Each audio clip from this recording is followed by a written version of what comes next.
Hello, my name is James Earl Jones. I work as an actor. This may have seemed an unlikely career choice. You see, I stutter.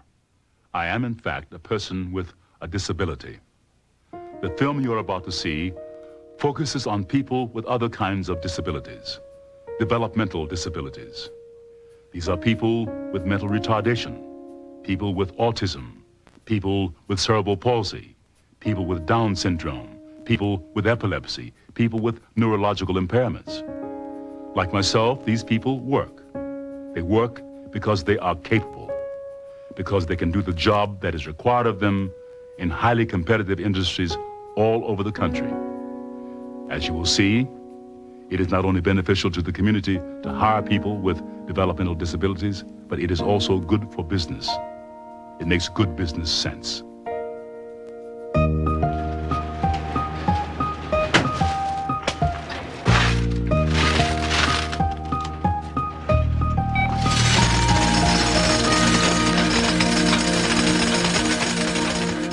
To work in a place that people can trust you for who you are is important.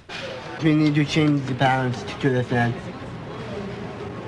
because we're adding in our bag. Okay, well, we'll verify it at the end. It's about experience, training, and the opportunities to be successful.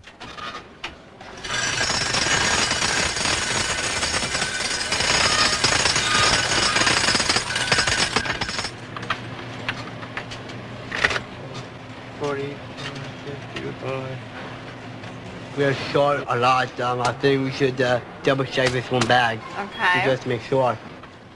Certain work are for certain people, and that work is very valuable. Mitchell Levitz lives in New Jersey. He commutes to his job at the Summit Trust Bank. Until recently, it would have been highly unlikely that a person born with Down syndrome might hold a responsible position at the bank. But Mitchell is like many other Americans. He graduated from high school, prepared to work. Most people with developmental disabilities are far more capable than other people ever think that they could be. We often think that less able means less worthy, less capable of contributing. The key point is that people who we've written off for years as being unable are showing us that they can work and they can produce and they can contribute and they can be tax-paying citizens. So our own attitudes are the biggest handicap of all to people who have a disability.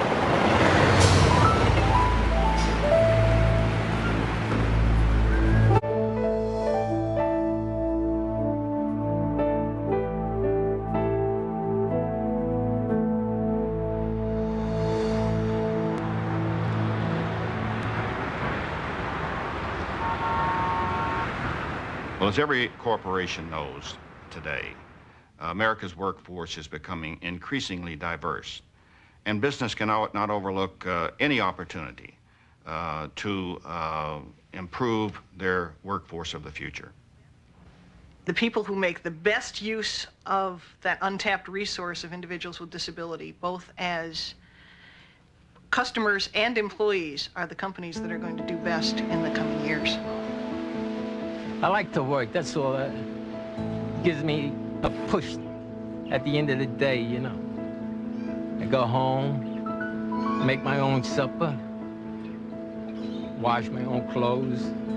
But if I didn't have a job, I'd be sitting up in the apartment looking at the walls and nothing to do but watch TV. That's not for me. I worked all my life.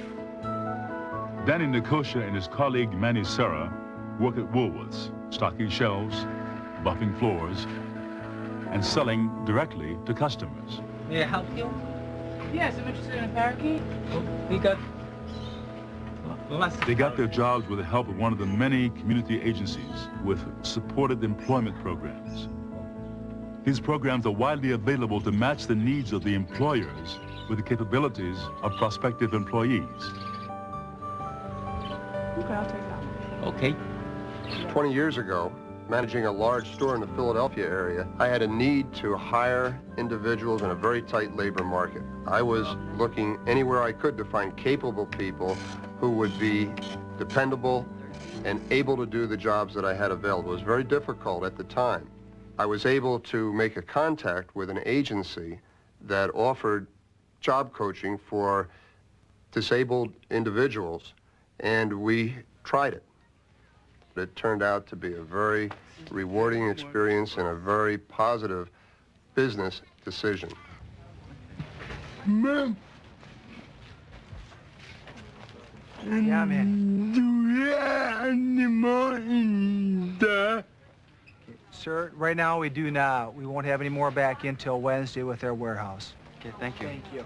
Thanks, man. I think the most important message in developing a program to hire the developmentally disabled is to make it a sound business decision. It makes good business sense to hire people who are developmentally disabled because they are good workers, they're dependable, they perform a function that is productive. If it makes sense to do it from a business point of view, it's going to be successful. I think there has to be a commitment on the part of the CEO or top management of any business in order to get the program started. Now, once they're started, the middle management and the other people in the ranks see the benefits of this to the extent to where it just feeds on itself, and from that point on, it takes off.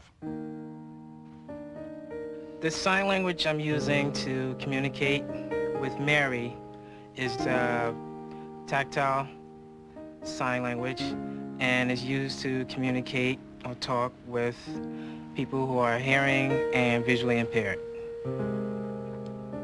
Mary's saying that she does like it here, and she appreciates working here and the difference that there is between the workshop.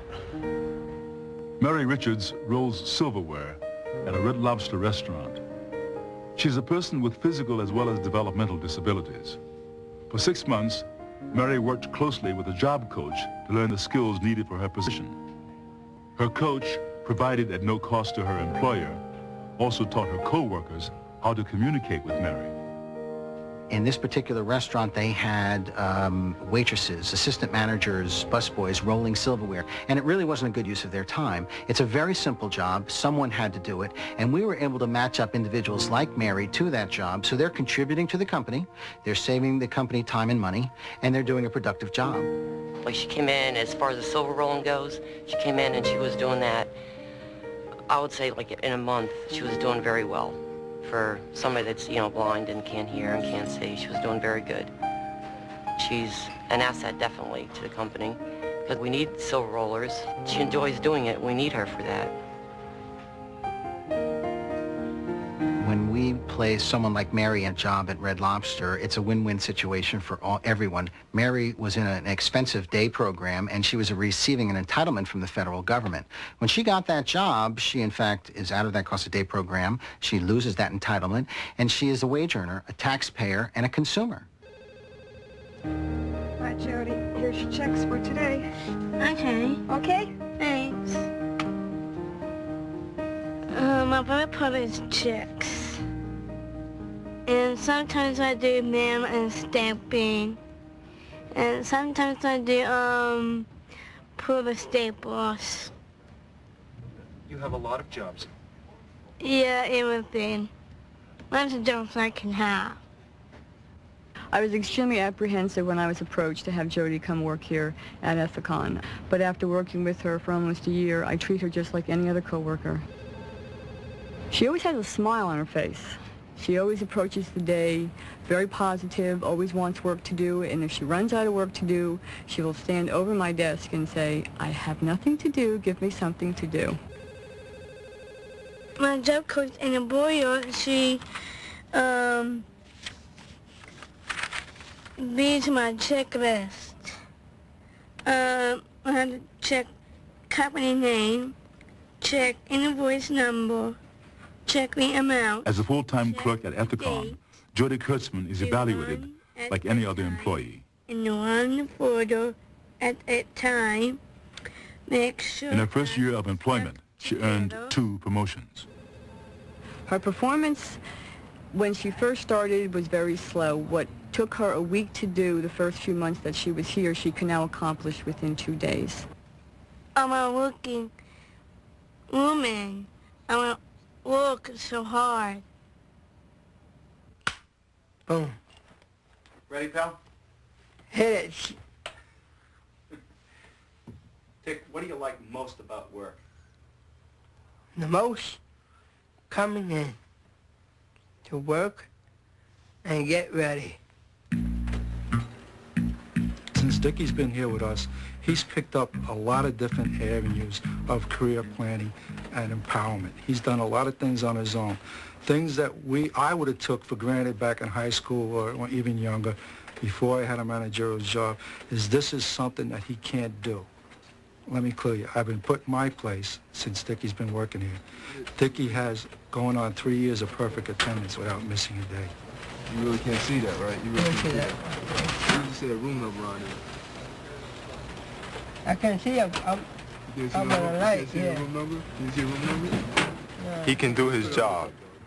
People see this and they say, well, wow, you know, having Down syndrome is not, you know, bad after all. I mean, you still can do a job, and I think he offers a lot to other people too, that, wow, this guy has Down syndrome and he's working hard. It makes everybody works hard, you know, it works together. Sometimes it just takes, you have to talk to him a little bit more, get him to understand things. He gets a little confused about things sometimes. But basically, he's just as good a worker as anybody else. Sometimes he works better than a lot of people down here, too, I find. Dickie Alley carpools each day to his job in the mailroom at AT&T. He's been a full-time employee for over 3 years and earns $26,000 annually. Yeah, I like my job a lot. I work there, short mail. What else? I usually help them. They help me once in a while. It's okay. E. Enter. Enter. Great. Which one we want? Right there? Great. D will bring you down. Hit D 2 times. D. 2 times. Okay. 1, 2.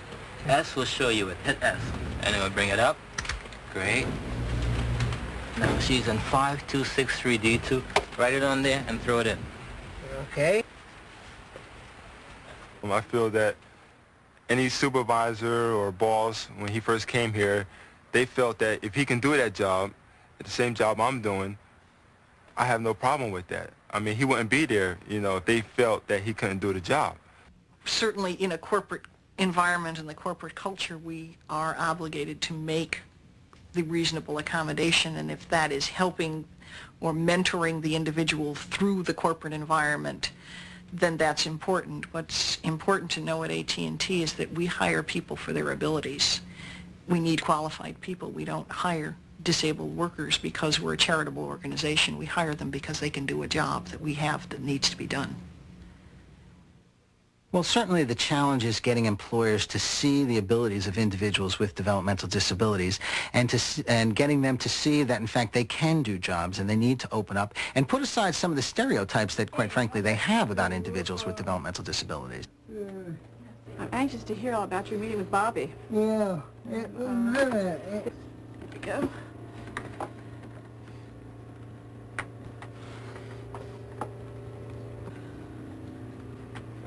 So how'd it go?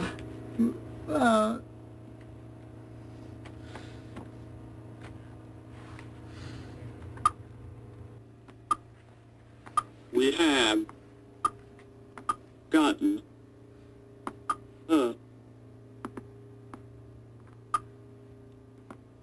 lot done. This is fabulous.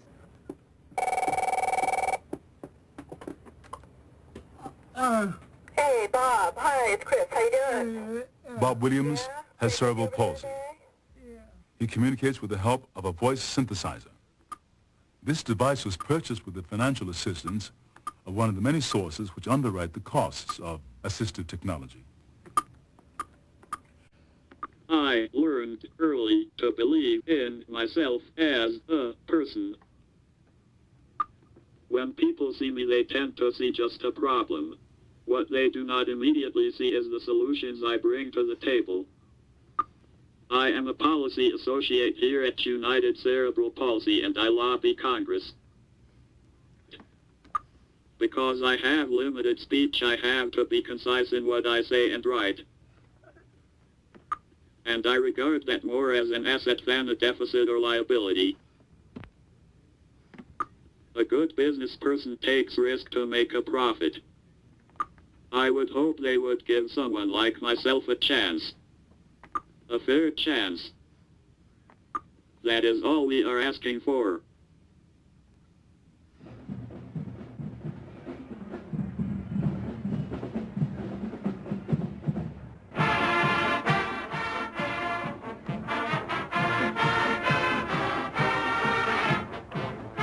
High schools are preparing young people who have developmental disabilities to enter the world of employment.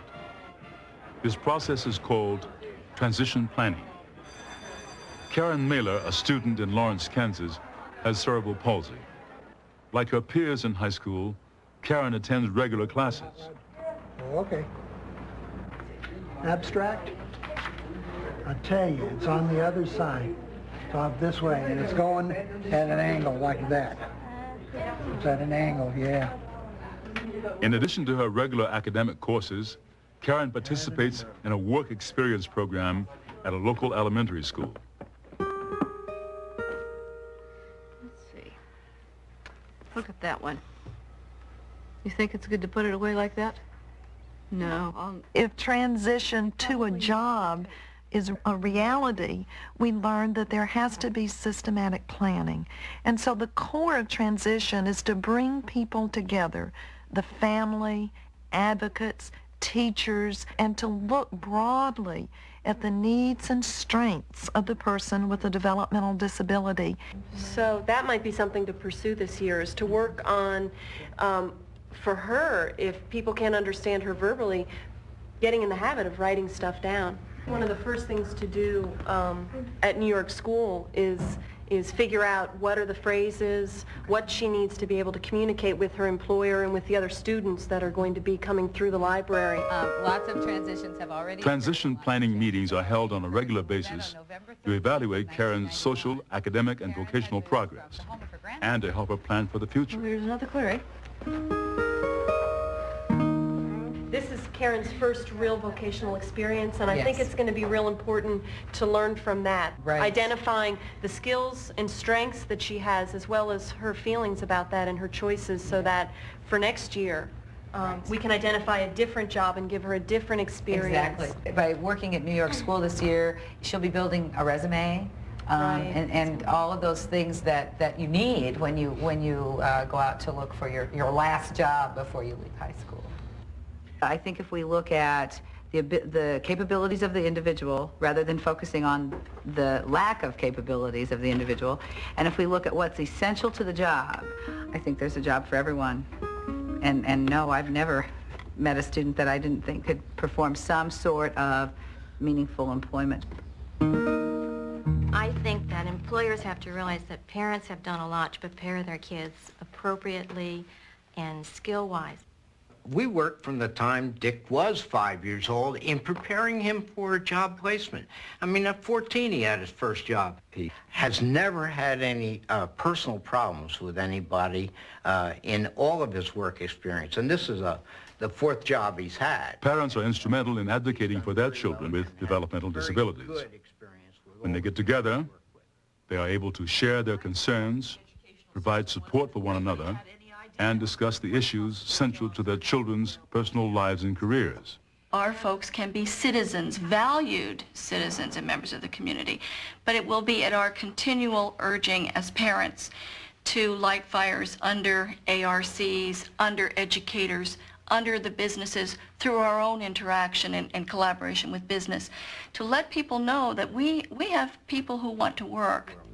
We need to adjust our attitude to focus on the skills of all individuals, to look at what we might gain rather than what we must invest. That's a business fundamental. We partner with special education classes and agencies to enable students with developmental disabilities to try a variety of work experiences before graduation. Our human resources personnel and worksite supervisors work with vocational agency job coaches to make available appropriate career paths. This enables people with developmental disabilities to enter and remain in the workforce.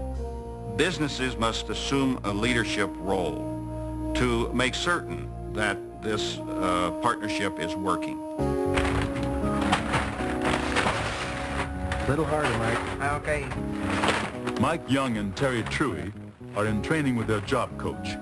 They're learning work skills at a newspaper recycling center operated by the city of Lawrence, Kansas. Well, here I basically work with Terry and Mike, and I train them on what the job is and work with them as much as they need to be worked with in order to keep the productivity of the job up. Ultimately, the goal for Terry and Mike is to have this job without me. I would be phased out and they would be working independently. I don't think I'd have to be here too much longer. They're working pretty well.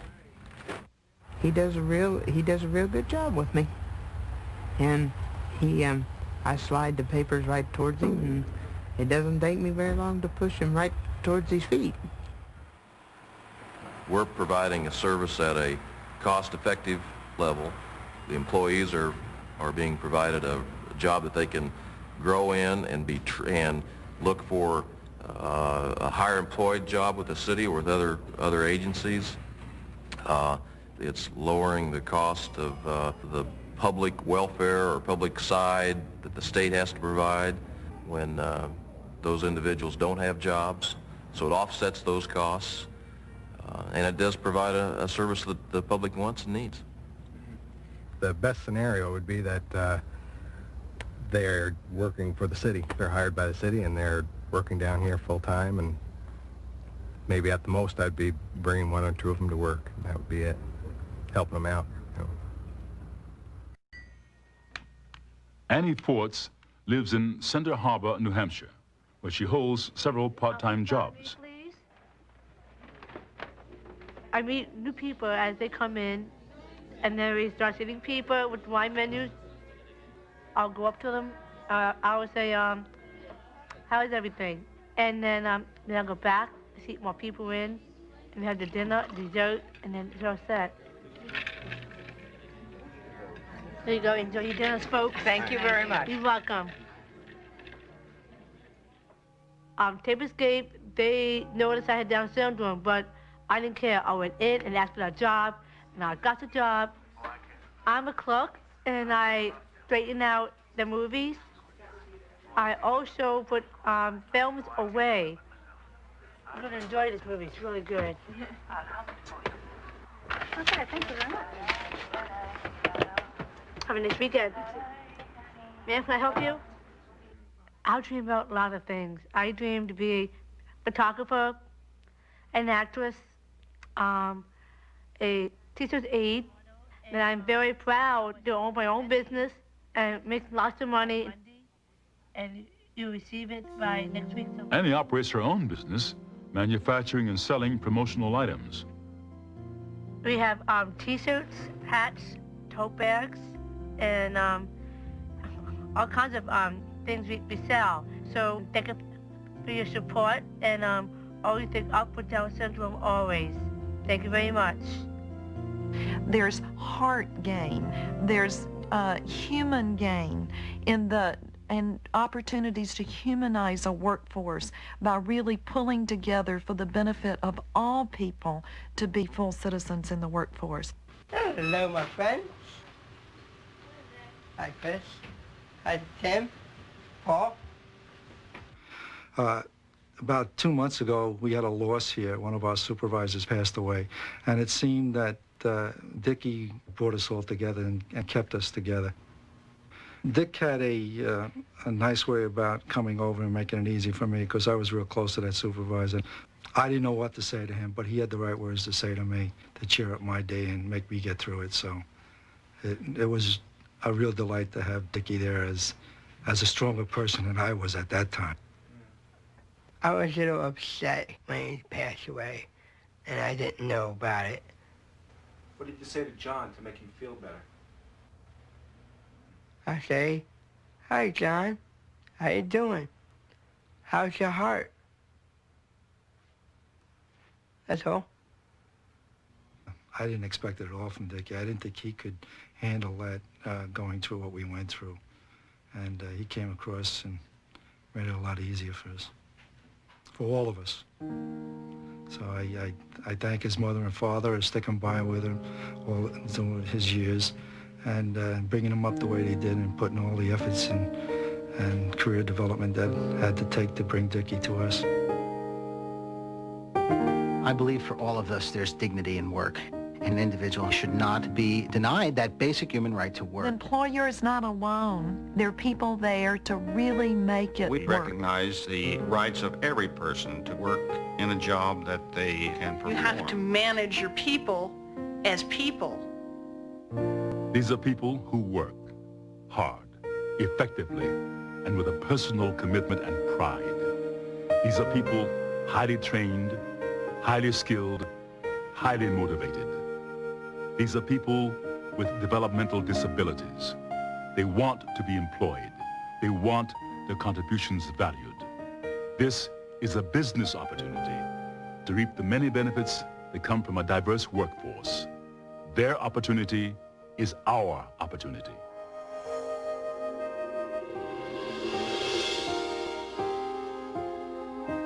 I want to be treated like anybody else. Nice.